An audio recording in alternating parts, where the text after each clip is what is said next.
And you'll only see real here. And everybody, welcome to the Word Redeux number 3. Howdy, Landon. Howdy, James. Howdy, Colby. Howdy, Matt. Hello, hello. Good morning. Yeah. Matt.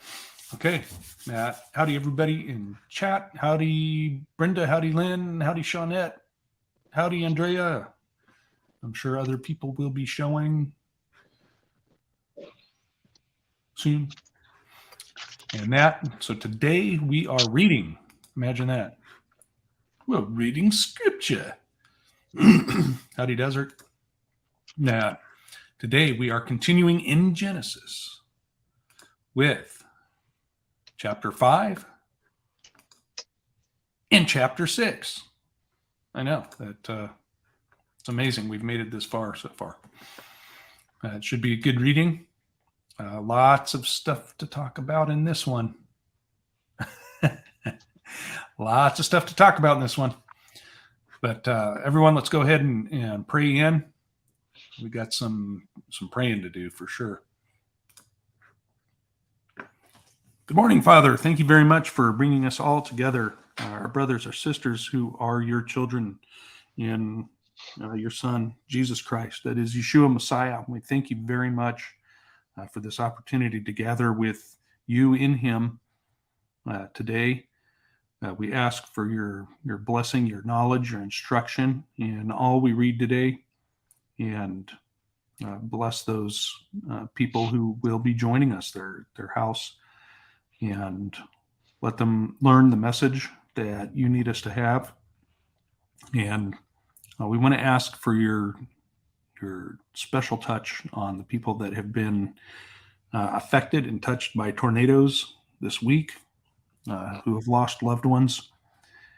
And, well, just make your presence felt in their life. And we would hope that you call them to salvation in your Son and repentance from sin. Let them come to you and see you as the loving Father that you are to all of us. Bless you. Thank you. In Jesus Yeshua's name. Amen. Amen. Okay, so it looks like we are at 11 verses each, and then the last of you will get 10 verses. So I'll go first, then Landon, then James, Colby, and Matt. That should make it pretty easy. So away we go. Genesis chapter 5. This is the book of the generations of Adam. In the day that God created man, in the likeness of man made he him. Male and female created he them, and blessed them, and called their name Adam, in the day when they were created. And Adam lived 130 years, and begat a son in his own likeness, after his image, and called his name Seth. And the days of Adam after he had begotten Seth were 800 years, and he begat sons and daughters. And all the days of that Adam lived were 930 years, and he died. And Seth lived 105 years, and begat Enos. And Seth lived after he begat Enos 807 years, and begat sons and daughters. And all the days of Seth were 912 years, and he died. And Enos lived 90 years, and begat Canaan. And Enos lived after he begat Canaan 815 years, and begat sons and daughters. And all the days of Enos were 905 years, and he died.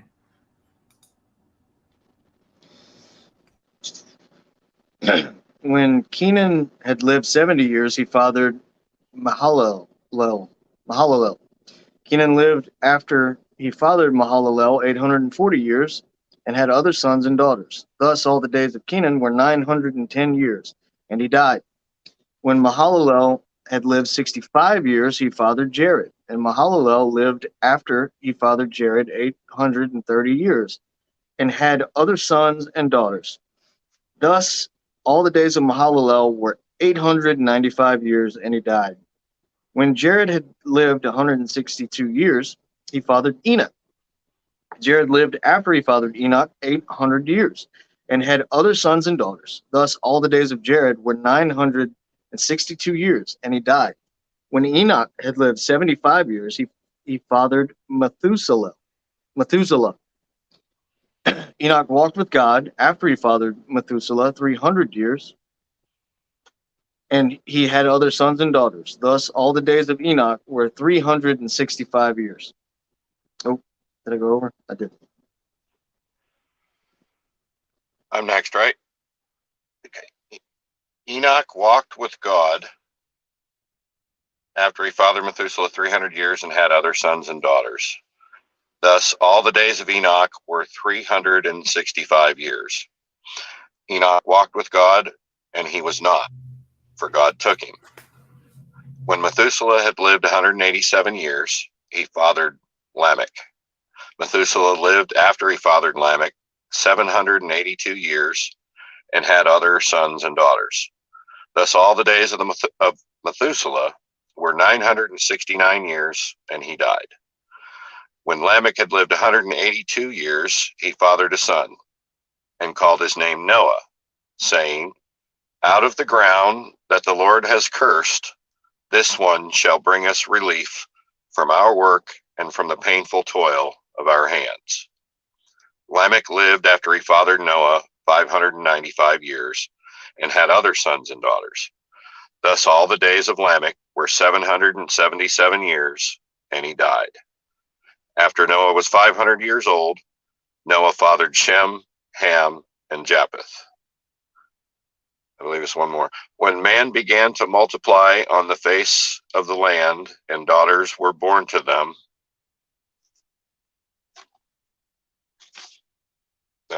I think that was where I was supposed to stop. Probably help if I unmute. Can you guys hear me okay? There you go. So, verse 2. The sons of God saw the daughters of man were attractive, and they took as their wives as they chose. Then the Lord said, "My spirit shall not abide in man forever, for he is flesh. His days shall be 120 years." The Nephilim were on the earth in those days, and also afterward, when the sons of God came into the daughters of man, and they bore children to them. These were the mighty men who were of old, the men of renown. The Lord saw that the wickedness of man was great in the earth, and that every intention of the thoughts of his heart were only evil continually. And the Lord regretted that he had made man on the earth, and it grieved him to his heart. So the Lord said, "I will blot out man, whom I have created from the face of the land, man and animals and creeping things and birds of the heaven, for I am sorry that I have made them." But Noah found favor in the eyes of the Lord. These are the generations of Noah. Noah was a righteous man, blameless in his generation. Noah walked with God, and Noah had 3 sons, Shem, Ham, and Japheth. Now the earth was corrupt in God's sight, and the earth was filled with violence.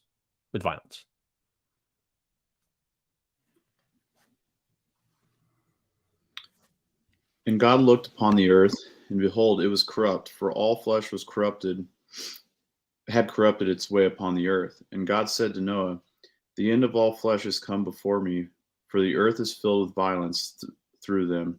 And behold, I will destroy them with the earth. Make thee an ark of gopher wood. Rooms shalt thou make in the ark, and shalt pitch it within and without with pitch. And this is the fashion which thou shalt make it of. The length of the ark shall be 300 cubits, and the breadth of it is 50 cubits, and the height of it is 30 cubits. A window shalt thou make to the ark, and in a cubit shalt thou finish it above. And the door of the ark thou shalt thou set in the side thereof. With lower, second, and third stories shalt thou make it. And behold, I, even I, do bring a flood of waters upon the earth to destroy all flesh, wherein is the breath of life, from under the heaven, and everything that is in the earth shall die.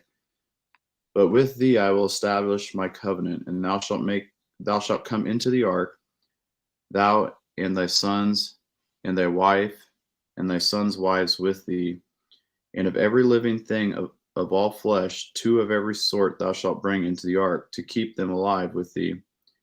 They shall be male and female, of the fowls after their kind, and of the cattle after their kind, and every creeping thing of the earth after its kind. 2 of every sort shall come unto thee, and keep them alive. And take thou unto thee all the food that is eaten, and thou shalt gather it to thee, and it shall be for food for thee and for them. Thus did Noah according to all God commanded him, so he did. Awesome. Fantastic. All right. Those that came in late. Howdy, Jason. The one of you that came in late. You weren't the only person that came in late, man. All right. So, chapter 5. Going back. I got the slow thing on YouTube again. I don't know what's going on with that. Anyways. All right. Anybody have anything jumping out at them that they haven't noticed before in all of chapter 5?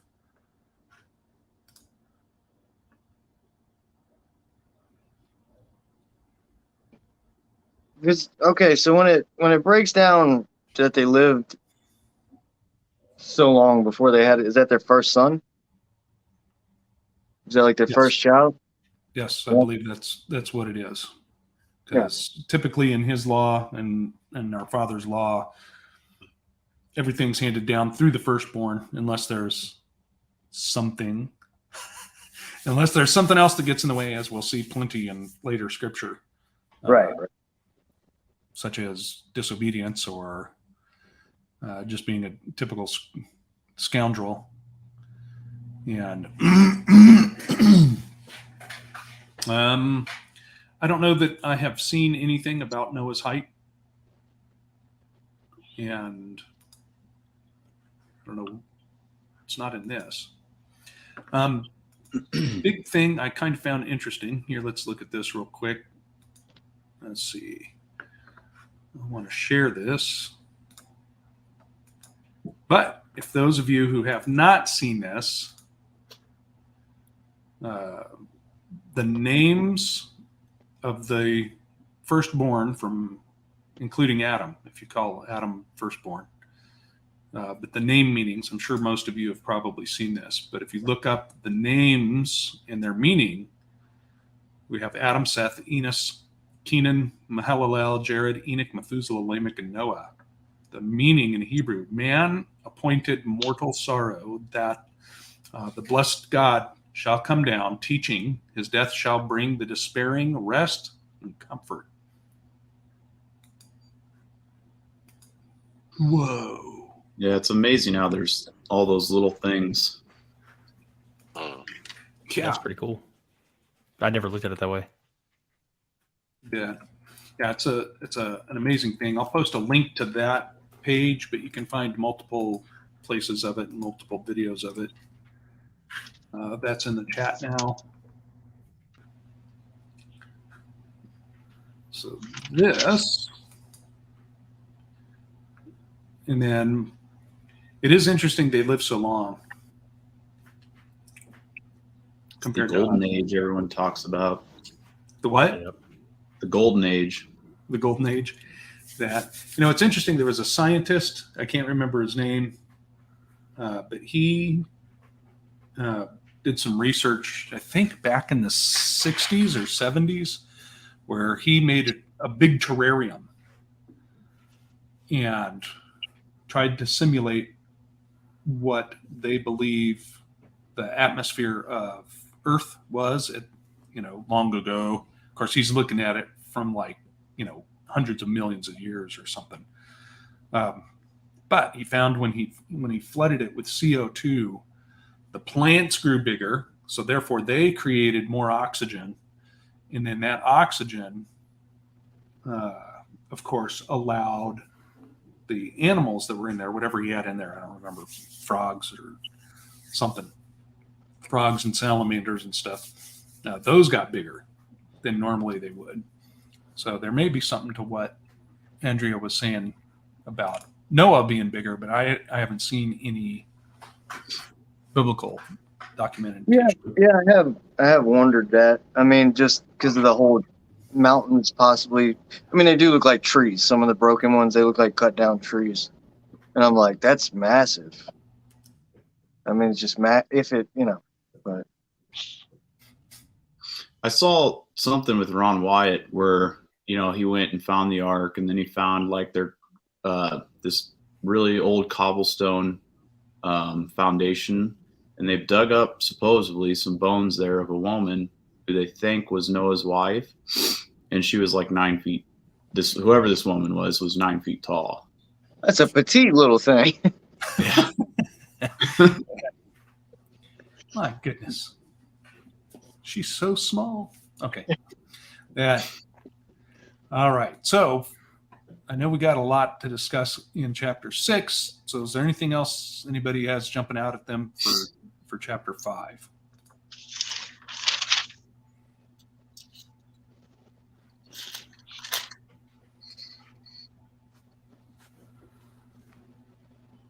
I find it interesting how long Methuselah lived in relation to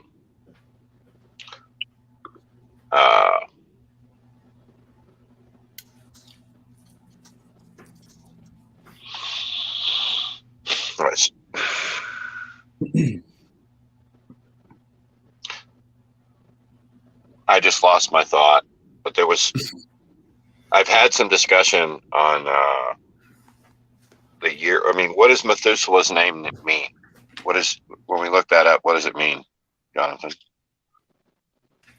Do you know? Is his death shall bring. Yeah. Yeah. So his death brought about something. Yep. Flood. The flood. And how? And Yeah. that's interesting too, because now that you point that out, it kind of clicks.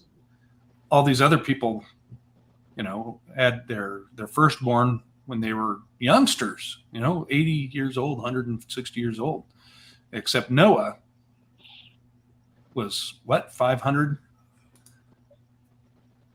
Yeah, 500 years old when he started begetting.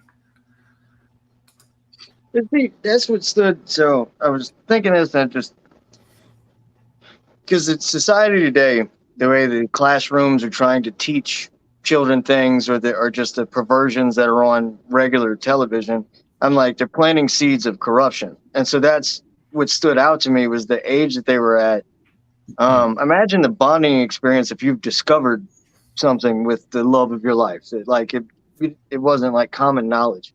It's just a completely different way of living, and I think that it makes the family unit stronger.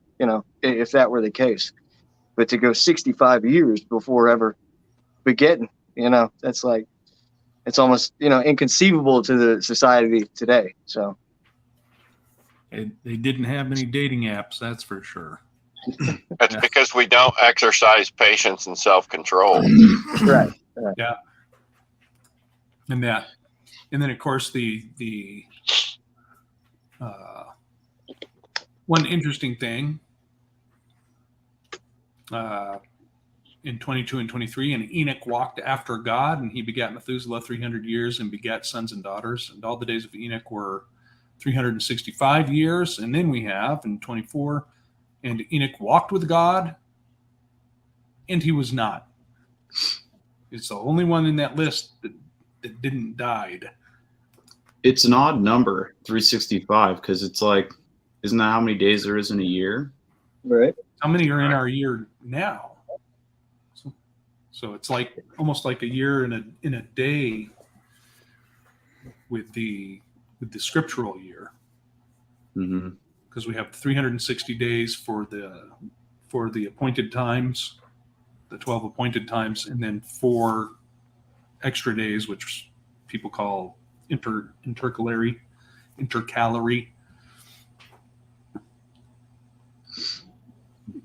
So Then we have leap year. yeah, you mean the Pope's calendar? We're not going by that. scamere. Okay, sorry. Anyways, let's go to chapter 6.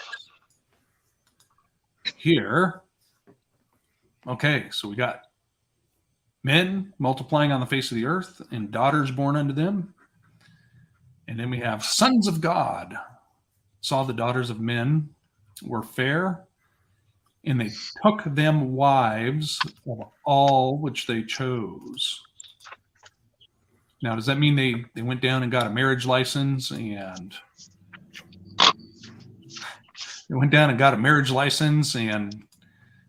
their son of God dad signed it as a witness done at City Hall?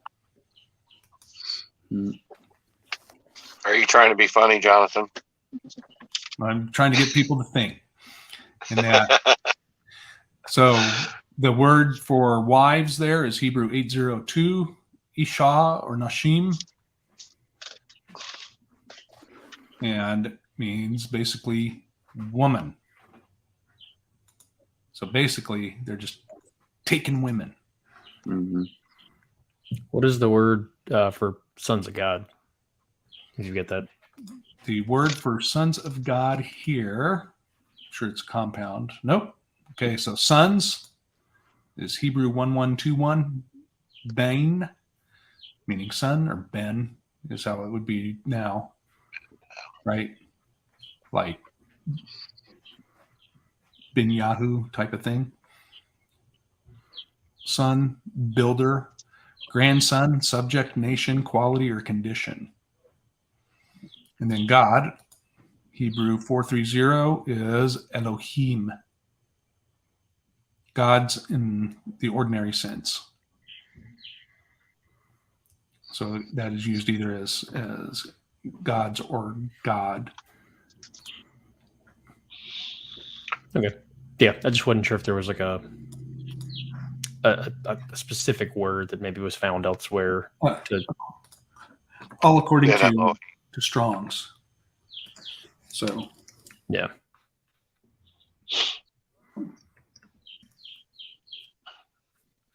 there we go. So, all right. Then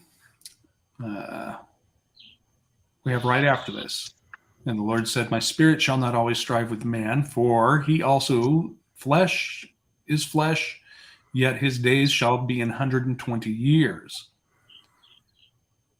Now, I've seen some interesting on this. Of course, most people say that is when God limited the age of men to 120 years and no more. I forget who it was. Maybe they're here, maybe they're not. Said that they believe that to be, I'm only going to be here with men, basically giving them the chance to repent for another 120 years. This is how long they have before I destroy Earth. Which it's not connected like that right there, but I guess I can see that as well. Yeah. Logic there, definitely. How long did the giants live? Is he referring to the age of, because it goes right into saying there were giants in the earth in those days. So, and the Lord said, my spirit shall not always strive with man, for that he is also flesh, yet his days shall be 120 years. So if his spirit is not in the man and it's another spirit, is that who he's talking about? The Nephilim? Maybe. That's just a question I have. Right. So another thing I was thinking about is like when these Elohim came down, right? Obviously they couldn't die, right? You couldn't kill them. Because I just think about like as a father, if I had a daughter and like this angel comes down and wants my daughter, I mean, how do you stop him? Yeah. Well, unless you have the wisdom. Unless you have the wisdom to know that you shouldn't, why would you? I mean, an angel's coming to be with your daughter. I'm sure there's a lot of trickery, yeah. Yeah, there's some interesting extra biblical writings about that that talks about that, and that Now, it does say when there were giants in the earth in that day, and that is Nephil, right? Now, that word giants can mean a feller or a bully or a tyrant. Hmm. Yeah. Interesting. Yep. And that, and then at the end of verse 4,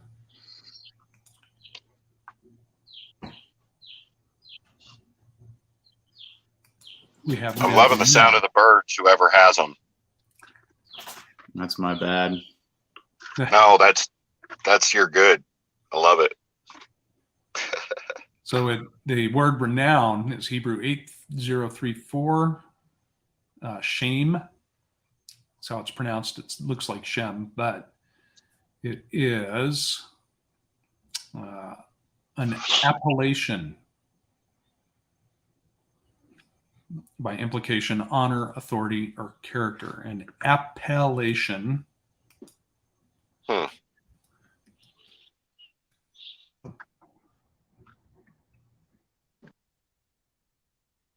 is it's a noun. Let's see here. The action of giving a name to a person or thing. So basically, I can see that name, reputation. Doesn't say it's a good reputation, but I think it's very interesting that word giants, right? We were warned about the last days would be as the days of Noah. And part of that word giants can mean bullies or tyrants. Now, look around you. So any one of us as men has the capability of being a giant as described here. If we're not held by the reins of the Lord and have his, seeking. Am I on the right track here? I believe so.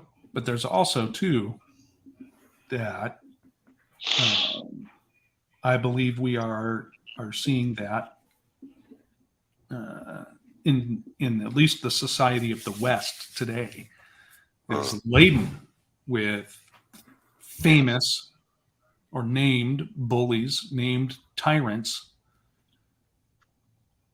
And even if you flip it the other way, even if you want to look at, I don't care where you stand politically, they're on both sides of the spectrum, the right and the left, which is why we're told don't deviate from his path to the right or to the left.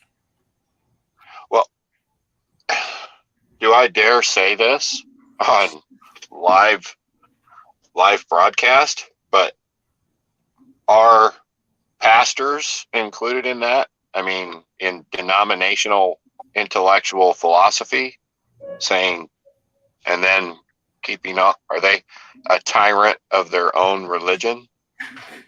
Well, as we will see later, there is multiple prophecies about the shepherds not feeding God's Father's flock, but feeding themselves.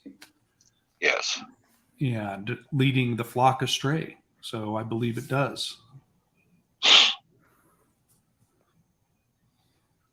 We got a lot of work to do as men. That's okay. Got to pull the weeds out of the field before you can harvest, right? That's right. Yeah. So I want to focus on 5, right? Before we get into that, okay. I got a question. And I'm curious. I just got a little distracted and was doing like a little side research while I was while you guys were kind of chatting about that. The sons of God thing for some reason I'm stuck on that, because I think just the way I've always heard the interpretation, and I think what most people interpret that as fallen angels.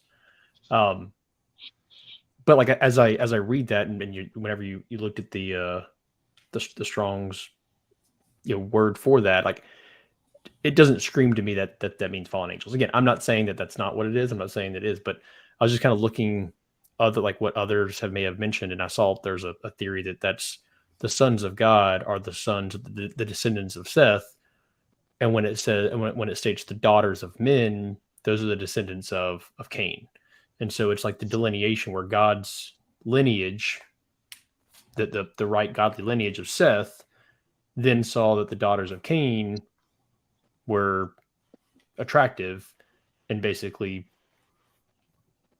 went into them and created offspring.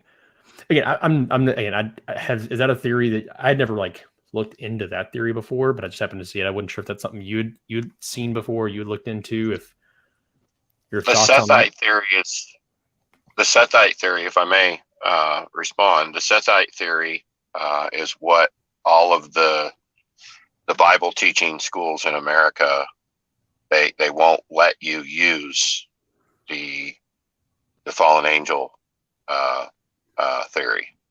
Gotcha. But Ben Elohim,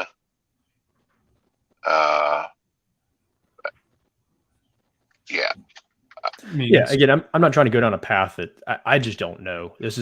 All I'd ever heard growing up was that fallen angels. It was immediately that was what was taught. That's kind of what everyone goes with. Again, I'm not saying that's not the case. I was just curious as to what others had take on that, because I did. The words there don't tell me specifically that it's fallen angels, and even it kind of separates the term the Nephilim from sons of God. It doesn't really kind of, the way this is written doesn't tell me that they're referring to the same. So anyway, just something that I was just curious. No, I get it. In that, if you, in most churches, just ask them a question. You'll say, so what is serpent seed? Because it says that the serpent seed will fight with Eve's seed, right? And they may tell you, well, Eve's seed is a prophecy of Jesus Christ coming. But they're going to dance around serpent seed and they're not going to want to talk about it, not going to want to discuss it. But the interesting thing is, if you look at this as at verse 1 of the sons of God coming to the daughters of men, that kind of would make some people go back and take a look at, well, what is serpent seed? If a fallen angel or a son of God can come in to the daughters of man, can they not also go into the first wife of man, the first woman? And that, I'm not saying that's fact or the way it is, but it's something, that's the argument that a lot of the serpent seed people use. Gotcha. Okay. Yeah, we can move on. It was just, I was curious. Okay. I wasn't sure where that went. So this is kind of a pet peeve of mine, right? Is we have huge swaths of people that are believers, say they have a mustard seed of faith, and I always hear, I don't want to say everybody always says, but we constantly hear from people, going back to the fallen angel thing, the earth was flooded because the fallen angels came in. The earth was flooded because the fallen angels came in. That's not what verse 5 says. It says, and God saw that the wickedness of man was great in the earth, and that every imagination of the thoughts of man's heart was only evil continually.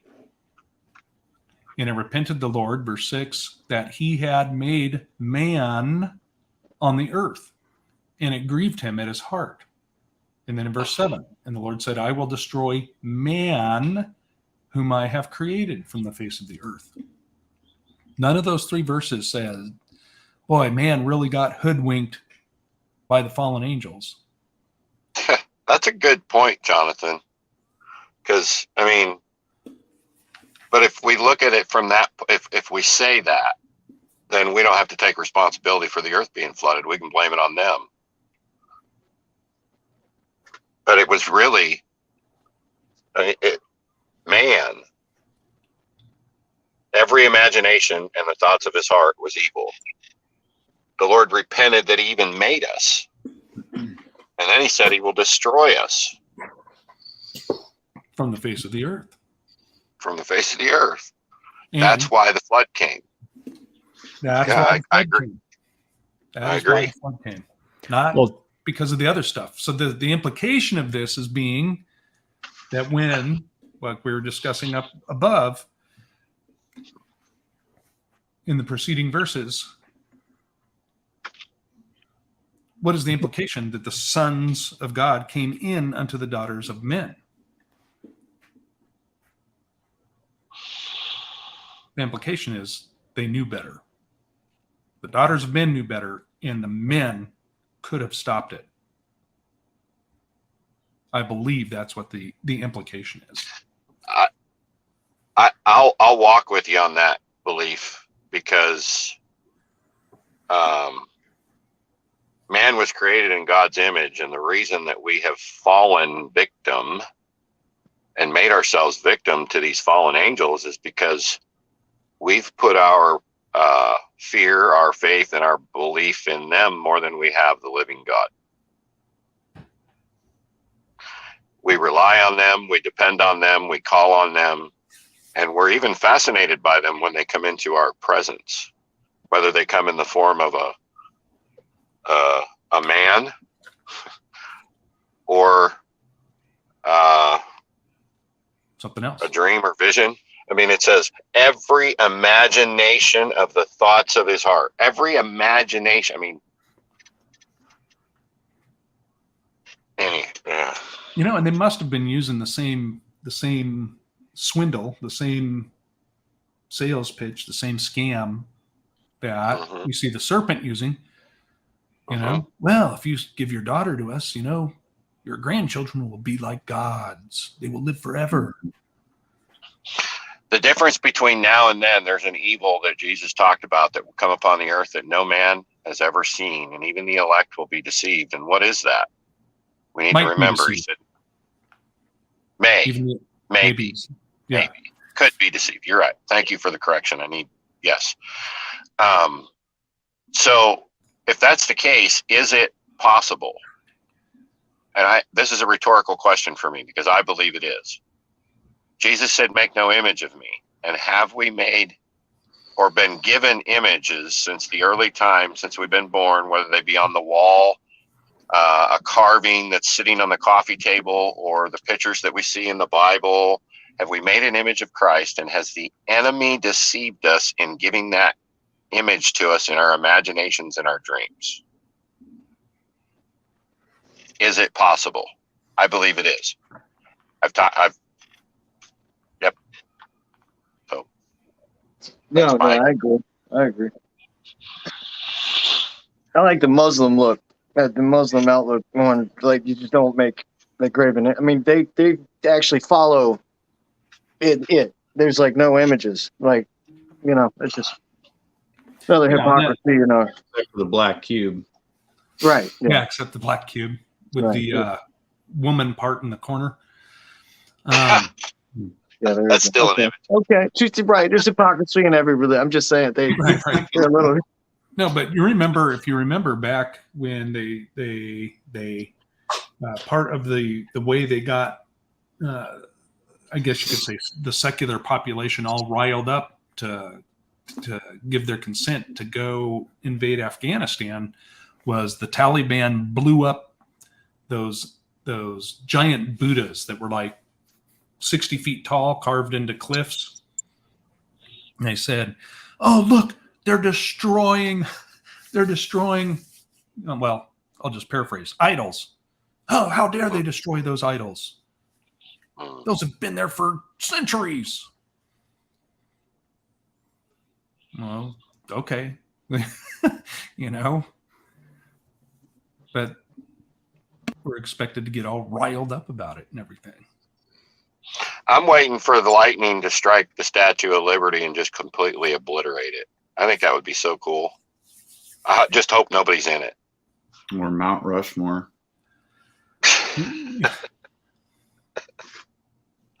Love or leave it, Matt. Love it or leave it. Okay. Sorry. This free offense has been brought to you today by Scripture. Okay. Anyways.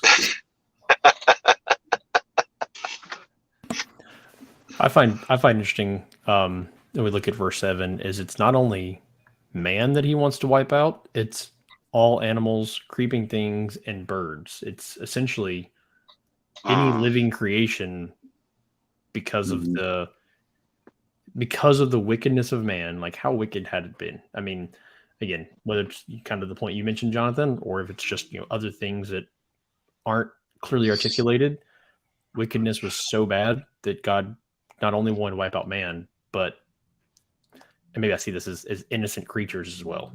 Yeah. In that, well, I think that's clarified in verse 12. And God looked upon the earth, and behold, it was corrupt. Yeah. For all flesh had corrupted his way upon the earth. I think you have to read Enoch to get a sense of that too. Yes. Because it seems like they're actually corrupting the DNA of the animals too. So that corrupt is Hebrews 7:843, shakath, decay, ruin. Same word for corrupted. But his way, 1870, Hebrew 1870, road, course, mode, his path that he had determined had been corrupted.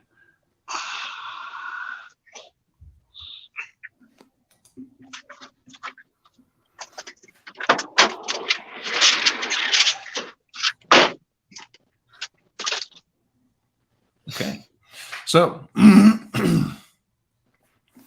I believe that's a possibility, Andrea, because I think we are in the days of Noah now, and they are definitely genetically doing genetic manipulations.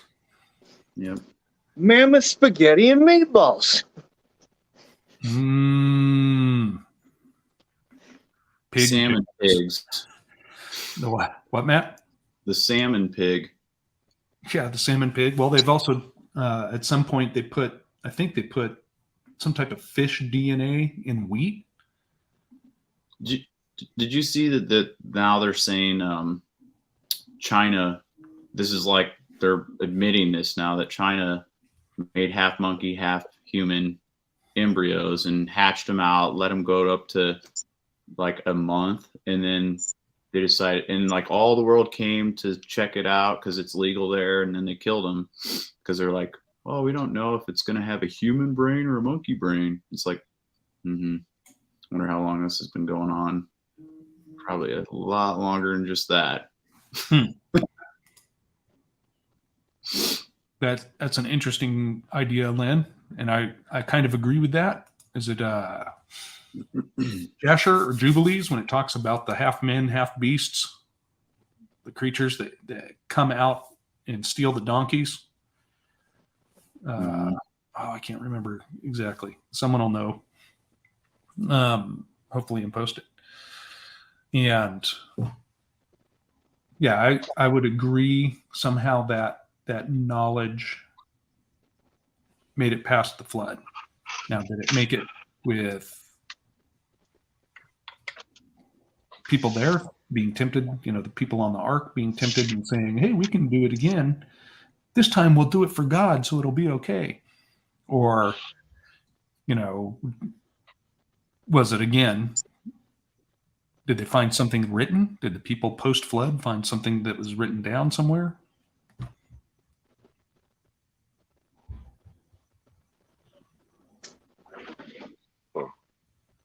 I don't know. Something for your consideration.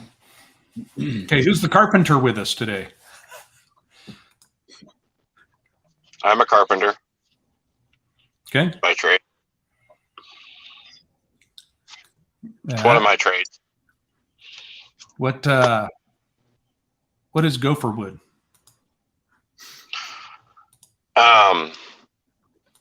I've never used it, but I know it was used in the Ark.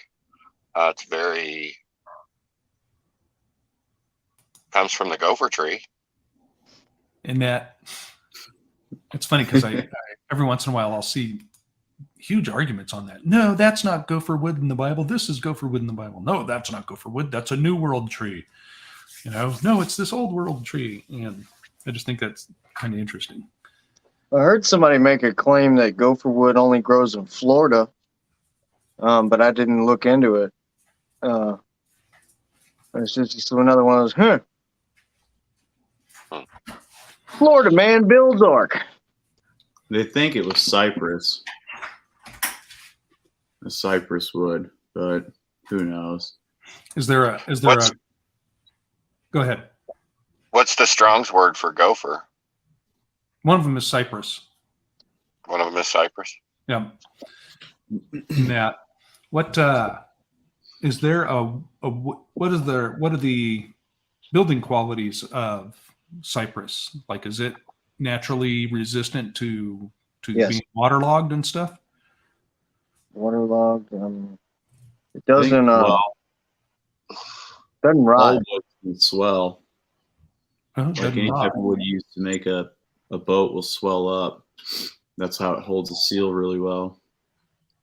Yeah, cypress won't rot, and it's got its own pest control. Like it does, you'll never get wood-eating bugs in cypress. Cypress or cedar? Yeah, you're thinking of cedar. I don't think Maybe. cypress. Oh, we got cypress down here everywhere. Oh, in the swamp. That's, Yeah, cypress. Yeah. Maybe it is. you can derive an essential oil from the cypress tree too, and it's good for medical benefits. Now, I saw something a few years ago. I don't know where it is now because they've jumbled everything up so you can't find it. But supposedly, the shipbuilding of wooden ships, if we look back 300-400 years, where they take timber, just basically shaped logs and squish them together, is not how they used to build wooden ships millennia ago. And ships were bigger. The further back you go in time, wooden ships get bigger and bigger and bigger until you get to, like, the Greeks, and I think maybe the Romans had like 600-foot long triremes, rowing boats that they used for war. For war is what I meant.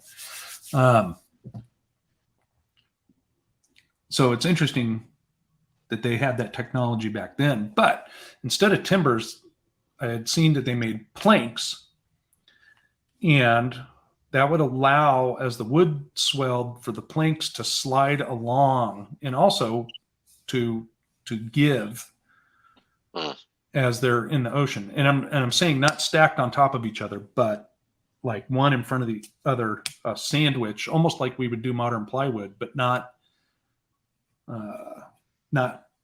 pressure treated and squashed together to form a solid piece, rather a loose fit kind of, go like putting a suspension on a car versus a go-kart with no suspension that you snap. I'm following. Yeah. So I find that real interesting. I just looked it up. Cypress and cedar have the exact same qualities of bug repellent. I thought so. Which is why. Go ahead. I was just going to say, every time I drive to New Orleans, I live on the north side of the lake, and I have to go through the swamp if I'm going to New Orleans. And there's a buddy of mine wants to go.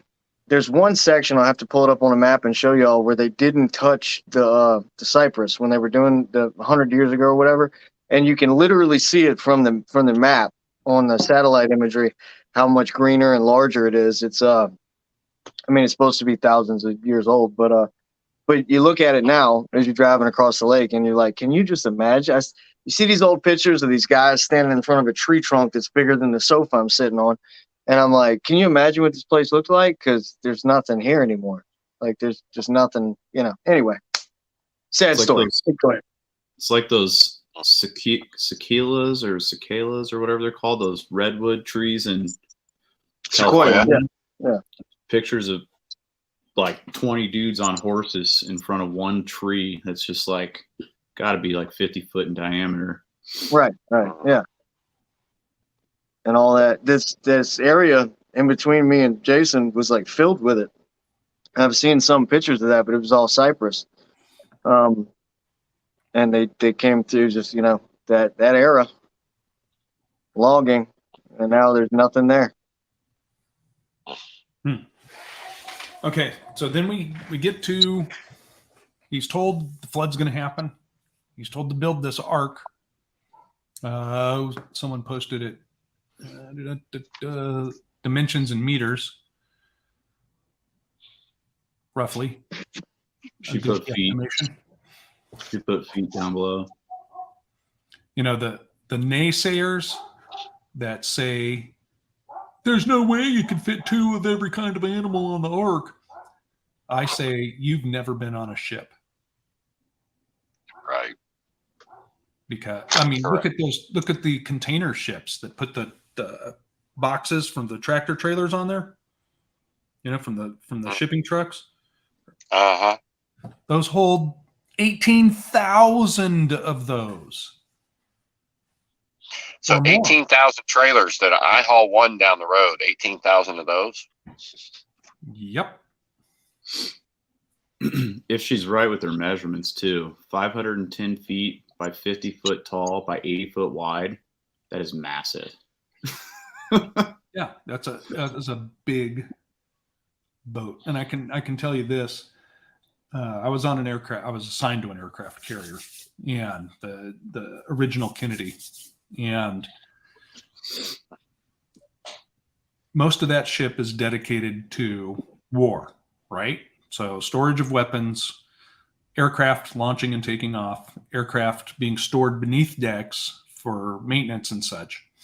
And then everything else gets crammed into the remaining space, besides the boilers for the engines, for the steam turbines, and the fuel tanks to run that, right? So after that, you're left with space for people and their stuff. And we would have working parties, right? You got assigned to either Alpha, Bravo, or Charlie working party. And Charlie working party was the people that got to load the supplies on the ship by hand, because there's no machinery that's small enough to get off the hangar deck, right? So basically they would use cranes to load them onto the aircraft elevator, then use forklifts to move them closer to doors where you had access to the holds in the ship. And we'd form a line of a couple hundred people, and the line would wind across the floor and then down ladders and down until you got to wherever they were going to store it.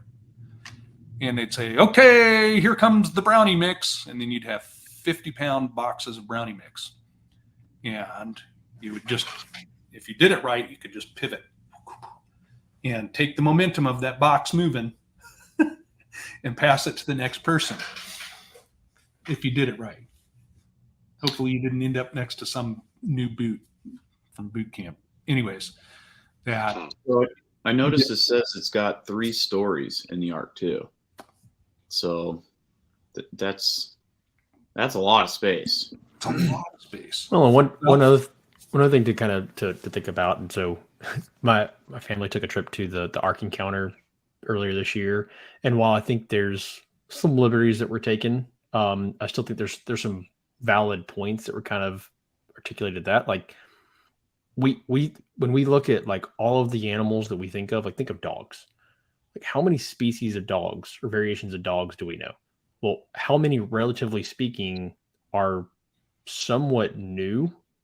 Like, so when you think of like, there's dogs that were only kind of just bred over the last 100 years because some rich family decided they wanted a lap dog that can do very specific things and sit in their lap and whatever.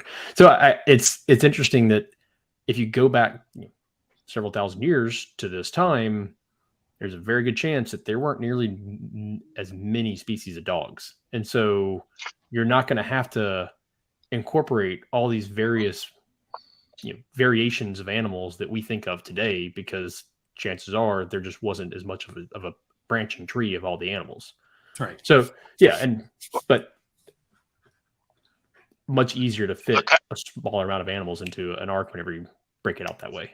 Well, yeah. And the other thing too, man's classification might not necessarily be our Father's classification. Exactly. Because, it's like, no, 20 years ago, they were saying, the Florida panther is going to go extinct. They show a picture of it. That's a mountain lion. Yep. Okay, so just put some mountain lions down there and let them breed. No, we can't do that. They're completely different subspecies. And then, lo and behold, what'd they do? Well, no, they didn't use mountain lion. They brought in pumas. Okay, same thing. Same thing. There wasn't one. Sorry, go ahead. That puma was just for you, Colby. Anyways,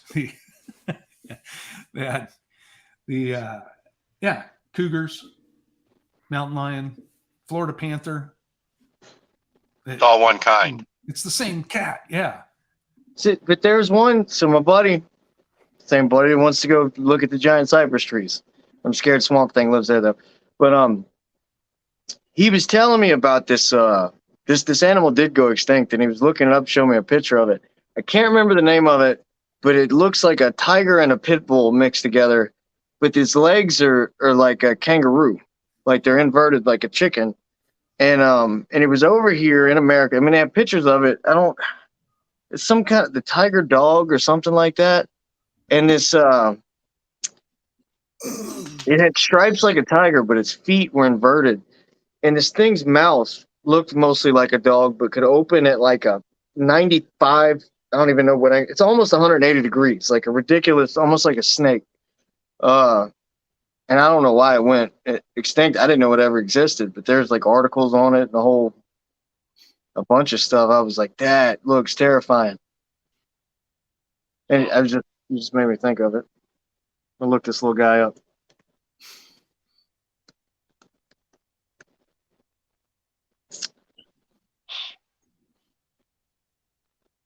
Yes, that's it. It's a tiger dog called the Thylacine. Thylacine.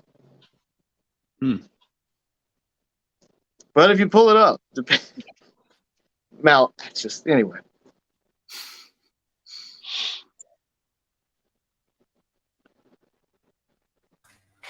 Disaster averted. Okay, anyways. What did I miss? Tiger dog. Okay. We've just been sitting here in silence this whole time? No. I was rambling on about some nonsense that my buddy told me about. Oh, okay. But, yeah. Yeah. Yep. So that, you know what? This is kind of a cliffhanger because the next chapter explains in more detail what's going to be happening. Mm-hmm. Mm-hmm. Yeah. When I was reading that, I was like, oh man, we're not even going to get to the 7. Yeah. And take thou unto thee of all food that is eaten, and thou shalt gather it to thee, and it shall be for food for thee and for them, the animals.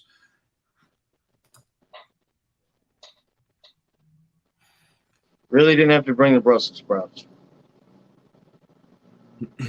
That goes into something else where we were just talking about the animals, though. Because, I believe this also goes to have dominion over the earth, right? I saw a thing on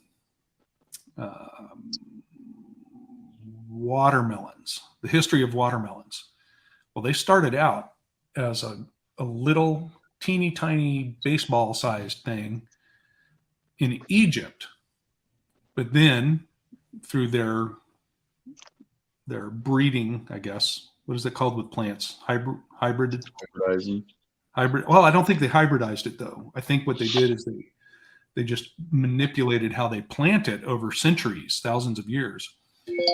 And today we have a watermelon that's this big, beautiful, wonderful, sweet thing compared to this nasty, very fibrous, almost like a gourd, very sour and everything. And I believe that's what we were supposed to do. We're supposed to take all this was the intent of our Father. We are to take all these things that he put here and find what a use is for it or make it useful. My opinion. Bananas, if you don't gas them, you can't eat them. If you don't the way that we do it now. So in every food distribution center in the world, if you buy your bananas in a store, there are rooms specifically for the bananas. It's the only thing that has its own room, because they run a gas through it, and the gas ripens the banana. It only takes a day or so. There's like a little process, but it's just filled with pallets and pallets of bananas, and if you don't gas them, they'll never ripen. They won't ripen correctly. It's interesting. I've seen too why, if you've wondered why artificial banana tastes so much different from bananas, it's because the bananas we have today are a substitute for the bananas they used to grow and sell, but they got apparently that whole species of banana that they make the artificial banana flavor after. The entire plantations were wiped out by some banana plague, and it destroyed that species of banana. There's exists. There's bananas in other types of plants, like the yuccas out here. There's banana yuccas. I have a few of them growing, and they make bananas right off a yucca. Looks like a banana. Yeah, tastes good. It tastes just like a banana. No, and that's brown skin. Yeah, and that's funny because, in my opinion, our Father put everything we need for nutrition into each area where you can possibly live on the face of Earth. But it's been forgotten because it's convenient to buy an orange that was grown in Mexico when it's out of season, or some other type of fruit that we don't have here. Dragon fruit.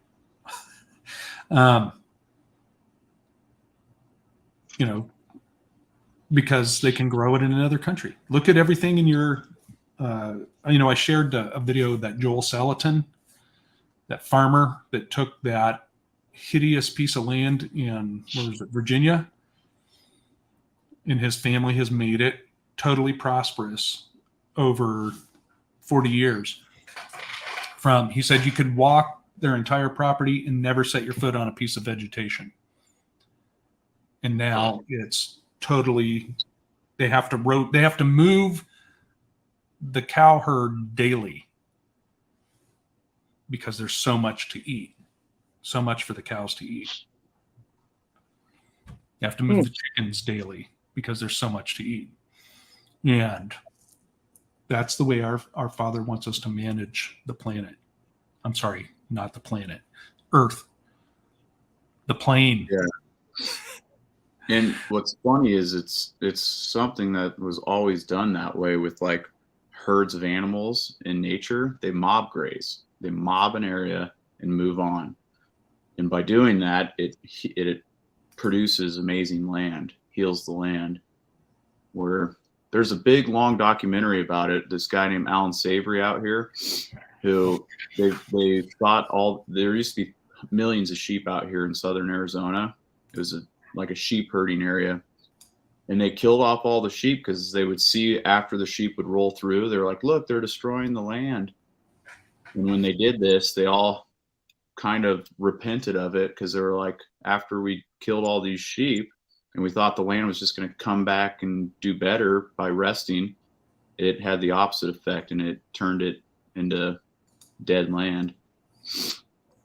So, okay. Yeah. Well, and then look at the other modern farming practices where there's no animal husbandry. Mm-hmm. The land, Free ranging. sorry, everybody, the land sucks where that has happened, where they've used modern farming. Yep. Yep. All right.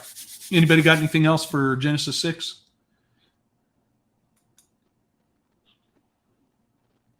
Anybody have anything else?